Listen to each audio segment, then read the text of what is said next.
J'ai mis des mots sur un cahier, j'ai mis des mots que j'ai triés. J'espérais bien me faire griller, j'ai mis des mots que j'ai criés. J'ai mis des mots dans vos oreilles ou des émotions, c'est pareil dans vos théâtres et vos enceintes. J'ai mis des mots comme une empreinte, j'ai mis des mots un peu partout, redistribués au coup par coup. Je sais même plus où je les ai mis. J'ai Le mis grand des mots, corps j'ai malade, pas gêné, j'ai mis voici des mots, maintenant mais jamais trop les mots dans un d'Olivia. micro, Bonjour Olivia. Bonjour Thierry. Alors, j'ai l'impression qu'on va parler BD aujourd'hui. Oui, parce que j'ai l'impression que vous aimez bien Ah, la ouais. bande dessinée. Alors j'ai cherché dans mes caisses, j'en ai lu des dizaines et je vous ai trouvé la meilleure BD du moment. Ça s'appelle Serena, c'est publié chez Sarbacane et elle participe à un mouvement en ce moment dans la BD qui consiste à faire adapter des romans par des scénaristes et des dessinateurs. On a eu comme ça une version, par exemple, magnifique de Anne Frank, publiée chez Calman Levy, indispensable pour tous les collégiens. On a eu du Camus adapté chez Gallimard Jeunesse. Et là, nous avons Ron Rash. Alors Ron Rash, je ne sais pas si vous le connaissez encore aujourd'hui, c'est un immense auteur américain qui vient de Caroline du Sud, qui a écrit plusieurs romans traduits en français aux éditions du Masque, au Seuil. Alors c'est à la fois un auteur de polar, un poète, un conteur.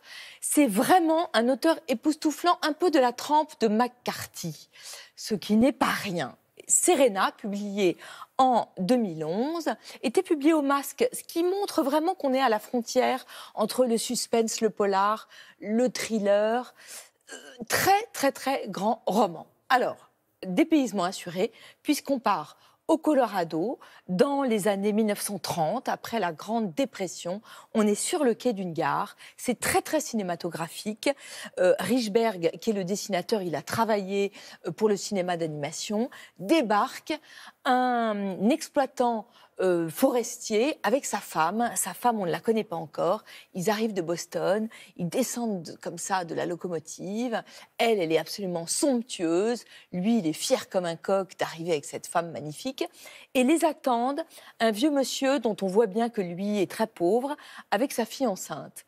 Et le monsieur s'approche vers eux. Évidemment, on voit bien qu'eux, ils n'ont absolument aucune envie de parler à ce monsieur. Et le monsieur dit, mais on a une affaire à régler ensemble. Le propriétaire, évidemment, le prend de haut. Le vieux monsieur sort un couteau. Le propriétaire sort un couteau et il tue le vieux monsieur sous les yeux absolument effarés de sa fille. Au propriétaire, ça va lui coûter 10 $, parce qu'il va dire, après tout, je n'ai fait que me défendre. Et on va comprendre tout de suite qu'à cette époque, dans cet endroit, le monde est divisé entre ceux qui possèdent et ceux qui n'ont rien, et malheur à ceux qui n'ont rien. Et puis, on va comprendre que ce propriétaire est extrêmement cruel, et sa femme est encore plus cruelle que lui, parce qu'elle va aller voir la femme enceinte, elle va lui donner le couteau qui était par terre en lui disant « Vends-le et tu n'auras rien de nous ».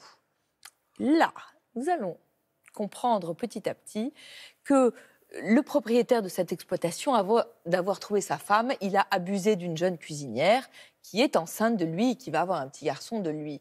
Puis après, on oublie un peu cette histoire et on va découvrir Serena, une femme extrêmement cruelle, qui est capable de diriger des hommes, qui est capable de dresser des aigles, qui est absolument fascinante, avec sûrement un passé qu'on ne connaît pas, mais qui va devenir folle quand elle va découvrir que le petit garçon est celui de son mari, alors qu'elle, elle ne peut pas avoir d'enfant.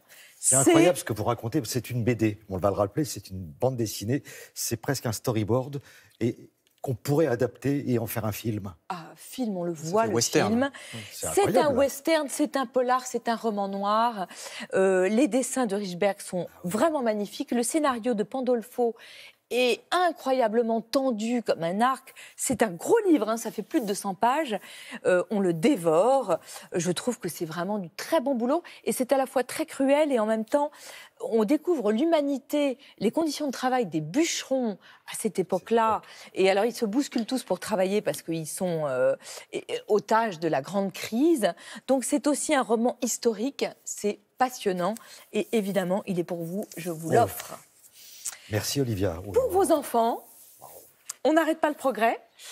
C'est un album que j'adore parce que là, c'est un album pour 7 à 77 ans qui est publié aux éditions Saltimbanque de Pascal Hédelin et Félix Rousseau. C'est une idée très bonne d'expliquer aux enfants et aux familles les progrès technologiques d'objets usuels du quotidien, aussi bien un téléphone qu'une montre, qu'une voiture. Et les enfants ont beaucoup de mal à se repérer dans le temps. Parfois, mes enfants, ils pensent que les Romains avaient des montres ou que les dinosaures avaient de l'électricité. Évidemment, ce n'est pas le cas. C'est à la fois très malin et en même temps, je trouve que c'est une prouesse graphique parce que l'album est extrêmement beau. Donc on voit, regardez, l'ordinateur. Le premier ordinateur, 1944, il mesurait 16 mètres de long, 2,5 mètres de haut, il pesait 5 tonnes, un petit éléphant, et il mettait 6 secondes pour faire une multiplication. Évidemment, tout ça a bien changé. Ce qui est formidable aussi, on le voit avec les téléphones ou avec les trains, c'est que pour les parents, c'est une petite Madeleine qui se souvient qu'avant de pouvoir enregistrer de la musique avec un smartphone, eh bien, il y avait des cassettes, hein, vous savez. On repiquait sur les cassettes. Exactement, on repiquait sur les cassettes. On avait des tourne-disques.